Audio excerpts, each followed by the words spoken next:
In the heart of the Philippines on a fateful day in 1896, a cry echoed through the streets of Balintawak, signaling the start of revolution.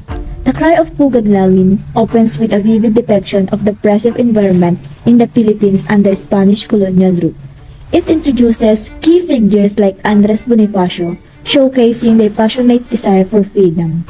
The tension builds as the Katipunan prepares for rebellion, culminating in the dramatic moment when they tear up their cedulas as a symbol of opposition. Through powerful dialogue and affecting imagery, the film captures the emotional weight of this decision, emphasizing the sacrifices made by the revolutionaries. Flashbacks reveal the personal stories of the Katipuneros, their hopes and fears adding depth to the narrative. Ang kinabukasan ng susunod na henerasyon ay kabilang sa ating responsibilidad. Tayo ang nauna, tayo ang may lakas, tayo ang may kakayahang lumaban, tayo ang makapagbibigay ng kalayaan na nararapat sa kanila. Malaki ang tiwala ko sa iyo, Andres, bilang isang ina ng Katipunan. Pinapaubaya ko sa iyo ang desisyon na dapat na sa tingin mo ay nararapat. Napakarami na ang naging biktima ng mga Espanyol at mas marami pa ang mamamatay kapag hindi natin tipigilan ang kanilang pang-aapi. Sa labanang ito, isusuong natin ang ating buhay sa panganib. Ilang araw mula ngayon, sa gabi ng 29, sisimulan natin ang revolusyon.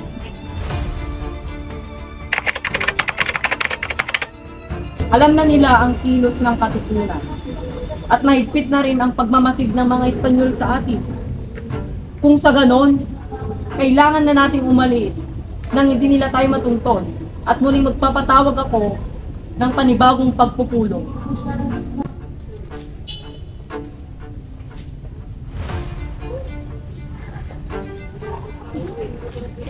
Gregoria!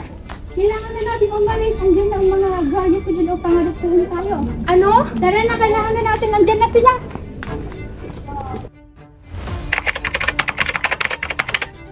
Ang lahat ng pinuno ay narito upang magbigay ng mahalagang desisyon ukol sa pag-aklas laban sa Espanya. Unti-unti nang nabubuksa ang ating sangkal. Kailan pa natin gagawin ang pag-aansang ito? Sisimulan na natin ito sa lalong madaling panahon. Ngunit wala tayo sa magkapaghahanda. Tayo mga Katipunero lamang mapupuruhan sa gagawing hirupsikan. Hindi natin maaaring simulan ang pag-aalsa kung wala tayong sapat na armas at pagkain para sa ating samahan. Kailangan nating magsakripisyo. Wala na tayong sapat na panahon kung lahat tayo ay hindi magtutulungan. Ahayaan na lang ba natin magutom ang ating mga tauhan? Kung meron mang importanteng bagay ang ating kinakailangan, yun ay ang sapat na lakas.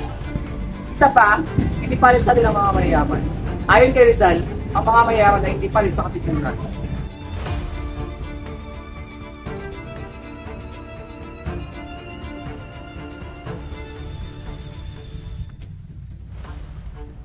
Kung tunay nga kayong handa sa pag-aalsa, ilabas ninyo ang inyong mga sedula! Pagmasdan ninyo ang munting papel na umaalipin sa ating lahat. Katipunan, kailangan na nating wakasan ang ilang taong pananakop ng Espanya. Malakas ba ng baril at ang kanyon ng mga Kastila? Lalaban tayo hanggang sa huling hininga. Tayo ang mananalo, hindi tayo magpapalupig dahil tayo ang anak ng mga bayan. Unitin ang mga sedula! Unitin! Mabuhay ang Katipunan! Mabuhay! Mabuhay ang revolusyon! Mabuhay! Mabuhay ang Supremo! Mabuhay! Dumating na ang araw ng mga tunay na anak ng bayan.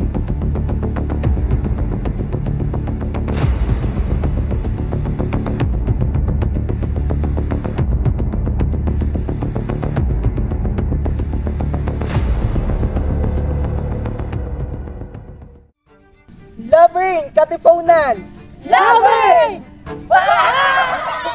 Fighting! Go, go, go!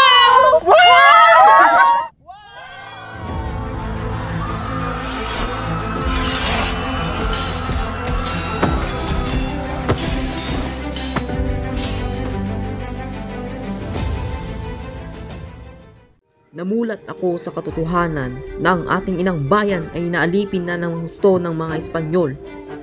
Kaya nagdesisyon ako na gumawa ng magsikan laban sa mga Espanyol.